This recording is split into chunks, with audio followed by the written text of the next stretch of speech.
دیکھیے قیصر، کچھ چیزیں دین کی بنیادی اصول ہیں، اور ان بنیادی چیزوں کا منکر جو ہے وہ دائرہ اسلام سے خارج ہوتا ہے۔ اس میں اللہ کی ذات کے ساتھ کسی کو کسی بھی معاملے میں شریک کرنا، ذات میں یا صفات میں، حضرت محمد مصطفیٰ صلی اللہ علیہ وسلم کی نبوت اور رسالت کا انکار کرنا، قرآن مجید کے کسی بھی حصے کا انکار کر دینا، حضرت صحابہ اکرام میں جو شیخین ہیں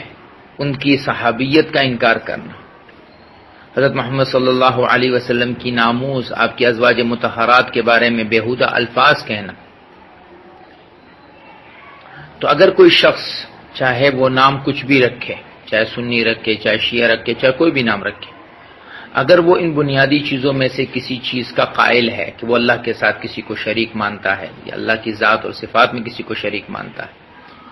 حضرت محمد صلی اللہ علیہ وسلم کے نبوت یا رسالت کا منکر ہے، قرآن کا منکر ہے، تو اس صورت میں وہ آدمی دائرہ اسلام سے خارج ہے، اور ایسے آدمی کے لیے نہ دعا کی جا سکتی ہے اور نہ اس کے لیے خیر کی بات کی جا سکتی۔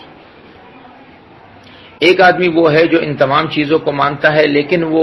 مبتدع ہے، بدعت کرتا ہے، بدعات میں مبتلا ہے، تو وہ کافر نہیں ہے، دائرہ اسلام سے خارج ہے۔ لہٰذا آپ کے جو کولیگ ہیں، آپ کے جو مینیجر ہیں، اگر تو وہ اس قسم کا رافضی ہے کہ جو قرآن کا منکر، اللہ کی ذات کا منکر، صحابہ کا منکر، اللہ کے نبی کا منکر، تو پھر ایسے آدمی کے پاس جا کر آپ ان کی میت کے لیے مغفرت کی دعا نہیں کر سکتے، اس لیے کہ وہ تو قرآن میں منع ہے کہ اللہ نے مشرکین کے لیے دعا کرنے سے منع فرمایا۔ ایک آدمی علی کو اللہ کا برابر سمجھتا ہے تو وہ مشرک ہے، لیکن اگر وہ اس طرح کے عقیدوں کا قائل نہیں ہے، صرف محرم کے بدعتوں میں لگا ہوا ہے اور اس کے بعد کی بدعتوں میں لگا ہوا ہے، تو مبتدع آدمی خارج اسلام نہیں ہے۔ آپ جا بھی سکتے ہیں، تعزیت تو ویسے بھی زندے کا حق ہے، آپ جا کر تعزیت کر سکتے ہیں